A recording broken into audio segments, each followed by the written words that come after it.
bonjour à tous. Donc, je ne suis pas, moi, dans le domaine des interrogations théoriques, mais dans le vécu d'une église qui a été désaffectée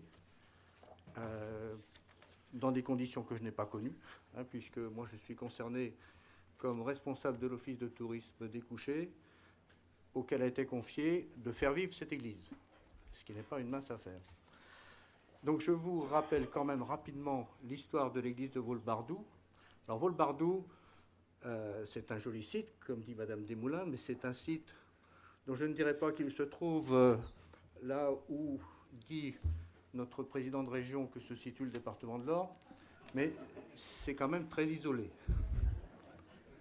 Donc si vous regardez la carte, vous voyez qu'on est à peu près à 8 km du bourg de Putange, à peu près à 8 km du bourg des Couchets. On est loin des axes de circulation. Les axes principaux de circulation qui sont à proximité sont Argentan-Camp à l'est et Campflers au sud. C'est à peu près tout. Le reste, il faut avoir un bon GPS pour trouver, et encore. Donc c'est déjà une petite complication. Donc vous voyez sur cette vue aérienne l'implantation donc en pleine campagne de cette église, qui n'est pas facile à trouver encore une fois, mais on a eu quelques expériences assez savoureuses d'intervenants qui ont mis 2 heures à trouver le site, donc c'est une réalité. C'est une réalité. Voilà. Donc je vais vous dire 2 mots de l'histoire avant de rappeler comment s'est fait la désaffectation, mais auquel je n'ai pas participé puisque je n'existais pas dans ce département à l'époque. Et ensuite, les difficultés que nous avons à faire vivre cet édifice donc, qui a été désaffecté. Donc voilà l'église de Vaulbardou. Vaulbardou, c'était un fief qui relevait de la terre d'Argentan. Bon, l'histoire de la paroisse remonte au Moyen-Âge et il semble que c'était les seigneurs de Vaulbardou qui étaient à l'origine donc, de la création de l'église primitive. Comme ça s'est fait dans beaucoup d'endroits. Enfin, c'est pas spécifique à Vaulbardou. L'actuelle église, donc, qui est à l'image, a été construite au XIVe siècle, le chœur et le chevet notamment, qui sont dans le pur style gothique de la région. Et ce qui est remarquable, ce sont les 7 fenêtres à arc brisé que vous voyez, pas toutes, mais enfin que vous voyez quand même, que vous pouvez imaginer, donc avec ce que vous avez sous les yeux. L'église a été modernisée fin XVIe, début XVIIe. Alors on a quelques éléments d'information grâce au compte-rendu des visites épiscopales, dont une est intervenue en 1703. Et donc le compte-rendu de cette visite donne des éléments sur l'état des lieux. Donc le plan...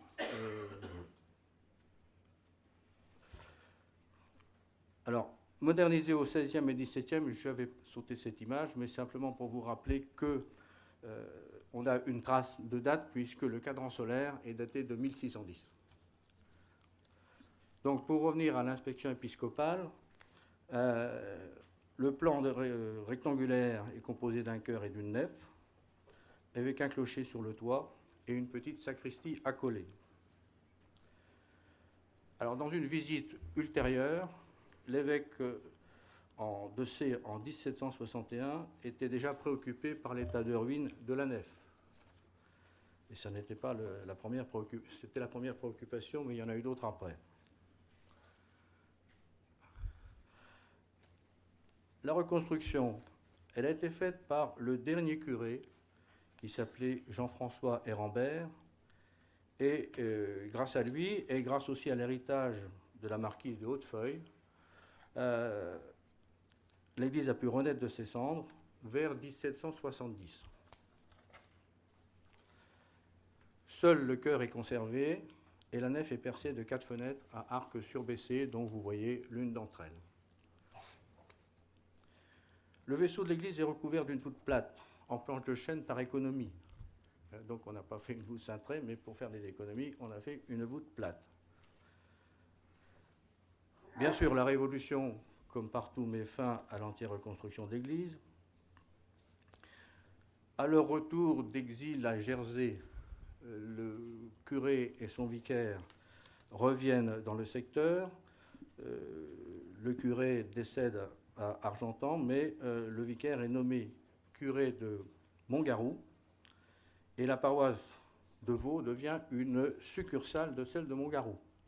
Donc c'est l'originalité de cette église, c'est que la paroisse, dans un premier temps, a été rattachée à celle de Montgarou, et la commune elle-même de Vaux-le-Bardou est devenue, a été supprimée en 1839 et rattachée à celle de Montgarou. À cette époque, donc au moment du rattachement, le conseil souhaitait vendre l'église. Mais les habitants ont protesté vigoureusement et l'église n'a pas été vendue. Mais il a quand même dû falloir l'intervention d'une décision préfectorale pour que, après intervention de l'évêque de Sées, pour que l'église soit maintenue. Donc elle a été encore menacée de destruction en 1913 et remise en état par la population. Donc l'histoire, quand on relit l'histoire de cette église de Vaux-le-Bardou et de sa population, on se rend compte que la population est très attachée à son église, tout au moins jusque vers 1950. Nouveau problème en 1971, à la suite d'une tempête qui endommage fortement la toiture. Et là, la population, qui est toujours motivée pour maintenir l'état de son église, obtient le soutien de la municipalité, qui est celle de Montgarou, puisqu'il n'y a plus de commune de Vaux-le-Bardou. On a aussi le soutien des services de l'État pour la sauvegarde de l'église. À cette fin, l'église est classée à l'inventaire supplémentaire des monuments historiques en 1972. Mais les désordres ne se limitent pas à la toiture et le budget devient difficilement supportable pour une seule commune. Et donc, c'est à ce moment-là qu'intervient le processus de désaffectation. La communauté de communes décide de poursuivre les travaux de restauration dans le cadre d'un contrat de pôle après mise à disposition du bâtiment en 2004. Alors vous allez voir que par rapport à tout ce que j'écoutais tout à l'heure, la motivation de la décision est assez succincte.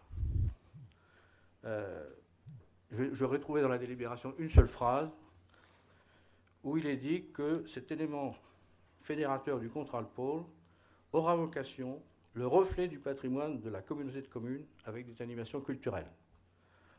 C'est assez limité. Et je n'ai pas retrouvé d'études d'aucune nature qui précise quoi que ce soit sur la vocation future de cette église. Donc cette vocation nécessite une désaffectation préalable. Mais apparemment, pour avoir un exemple de ce qui a été évoqué tout à l'heure, ça a dû aller très vite, puisque la décision a été prise le 4 décembre 2004 et la communauté de communes avait délibéré en août. Donc ça veut dire que ce sont des délais très courts et il n'y a pas eu d'obstacle majeur, semble-t-il. Alors, le problème du nouvel affectataire, si je puis dire, de l'office de tourisme, c'est de la faire vivre. Et on a quand même fait, au niveau de la communauté de communes, des travaux de mise en valeur pour sa réutilisation dans un programme dit touristique et culturel. Donc on a terminé les travaux de restructuration et fait quelques aménagements extérieurs. Mais le problème reste quand même très difficile pour la réutilisation. Quelqu'un a évoqué tout à l'heure l'existence d'un cimetière. Le cimetière de Vaux-le-Bardou existe toujours et est toujours en activité, si je puis dire, pour un cimetière.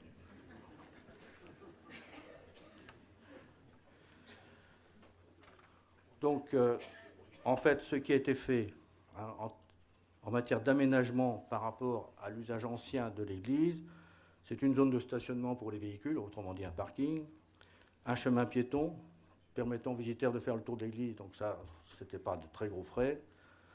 Des installations sanitaires dont l'emplacement est particulièrement malheureux parce qu'il est à l'entrée du site, et donc le premier bâtiment qu'on voit, ce sont les toilettes, c'est pas terrible. Installation téléphonique, éclairage, Donc très, très peu de choses. Donc voilà comment l'église de Vaulbardou, de centre cultuel, est devenue centre touristique et culturel.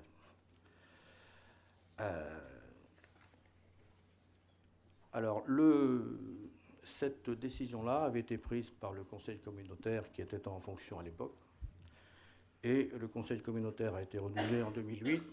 C'est à ce moment-là que le président actuel du conseil communautaire a demandé à l'office de tourisme de faire vivre l'église de Vaulbardou. C'était un sacré challenge parce que, au bout de 8 ans, on cherche toujours les bonnes solutions, si je puis dire. Alors, là, vous voyez l'inauguration. Alors, l'inauguration, on avait notre sénateur préféré, Madame Goulet, qui nous avait prédit que pratiquement tous les urbains descendraient à Vaulbardou pour voir le site et puis assister aux animations et à toutes les activités que nous organiserions. Ça n'a pas été aussi simple. Première chose, dès que j'ai eu la responsabilité de faire vivre ce site, on a organisé une réunion du conseil d'administration de l'office de tourisme dans l'église. Et on a constaté que l'acoustique était déplorable. Donc pour faire des concerts, c'est un tout petit peu gênant. On a quand même essayé d'améliorer un tout petit peu les choses. Ce que vous voyez sur cette image, vous avez des bandeaux, des bandes de tissu qui sont là, qui ont été mises sur les murs, des panneaux censés absorber un peu les sons. Donc il y a ceux-là, et il y en a d'autres derrière, il y en a encore au fond de l'église, là. Ça a amélioré un tout petit peu les choses, donc on a fait quelques tests. On a fait venir une chorale. Alors une chorale, il y a quand même beaucoup d'exécutants, et il y a un peu de volume sonore. Mais une chorale, quand vous faites venir une chorale locale, vous avez en même temps tous les amis et parents qui viennent. Donc ça veut dire que l'église est pleine. Donc le test n'est pas forcément très concluant, puisque dans une église pleine, on n'a pas vraiment de soucis. On a fait aussi un autre test avec l'école de musique locale, dans le cadre d'un espèce de dîner-concert. Mais là aussi, les autres bruits que ceux de la musique n'ont pas permis de tirer des conclusions définitives. On en a quand même conclu qu'on ne pouvait pas faire des concerts avec un volume sonore trop élevé. Donc on ne peut faire des concerts que de quelques instrumentistes. On a essayé aussi de réfléchir à d'autres solutions pour voilà les panneaux du chœur qui sont censés absorber aussi les sons. On a cherché d'autres solutions, par exemple peut-être recevoir l'offrir pour accueillir des cérémonies privées, pour des dîners, pour faire des séminaires, etc. Mais nous sommes dans un lieu où il n'y a rien. Donc il n'y a aucune logistique à moins de 15 km. Donc ça veut dire qu'on ne peut rien organiser qui ne soit pas autosuffisant sur le lieu. Donc ça limite considérablement l'usage qu'on peut en faire. Donc chaque année, au minimum, on organise un concert. On en fait un là, ce samedi à la veille de la fête de la musique avec 2 instrumentistes. Donc ce sera un concert avec un accordéon chromatique et puis un saxo. On organise aussi des expositions. Alors ça, les expositions, le lieu est particulièrement bien adapté parce que tous les artistes qui viennent apprécient le cadre pour faire leurs expositions. Ça, c'est vraiment ce pourquoi c'est fait. La difficulté, c'est de le faire connaître. Donc, on a pris des contacts avec des artistes qui exposent en leur demandant par le bouche à oreille et le relationnel de leur milieu artistique, de nous faire essayer occuper davantage les lieux. Vous voyez, donc ça a de l'allure, l'exposition, c'est vraiment très très bien. Mais on a quand même un problème de fréquentation. On est dans un milieu où il y a peu de population, hein, c'est quand même, la densité est très faible. Quand on arrive à motiver les gens d'Argentan, on a un petit peu de monde. Sinon, à chaque fois que nous organisons quelque chose, Quand on a entre 50 et 80 personnes, on est content. Ce qui est quand même relativement limité. Donc c'était un sacré challenge, comme je vous dis. Voilà. De plus, la saison se limite de mai à octobre, parce qu'il y a le chauffage dans l'église, par le sol, avec un coût prohibitif. Donc il n'est pas question de fonctionner dès qu'on doit chauffer. Donc voilà la problématique de l'utilisation de l'église de Vaulbardou. C'est un cas très concret. Encore une fois, je n'ai pas d'opinion d'aucune sorte sur la partie théorique des conditions d'affectation, de désaffectation, comment ça s'est fait, etc. Aujourd'hui, le bâtiment a été désaffecté, il existe, il faut que nous le fassions vivre. Et donc, si ma présence ici peut le faire connaître un peu, ce sera toujours ça de prix.